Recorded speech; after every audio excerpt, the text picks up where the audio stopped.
Police Commission, na Polcom, anumang araw nitong linggo.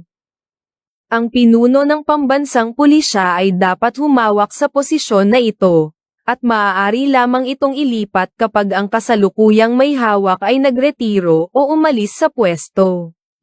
Sir, itatanong ko yung tanong din ng marami. Ano yung reason bakit inalis po si General Torre? Precisely because we are a country of laws and not of men, that the institutions must be larger than the people who run it.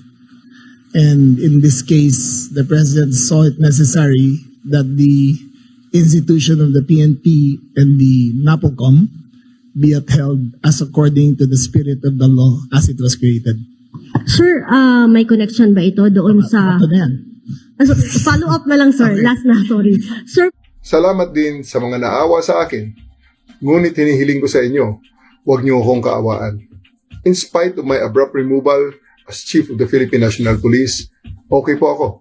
Kung meron man tayong dapat kaawaan, iyon ay ang milyon-milyon nating mga kababayan na paulit-ulit na nagiging biktima ng palagiang pagbaha. Sila ang tunay na nangangailangan ng tulong at kalinga sa panahon ngayon. Sapagkat hindi naman sila ang dapat laging nagdudusa at naghihirap tuwing tagulan.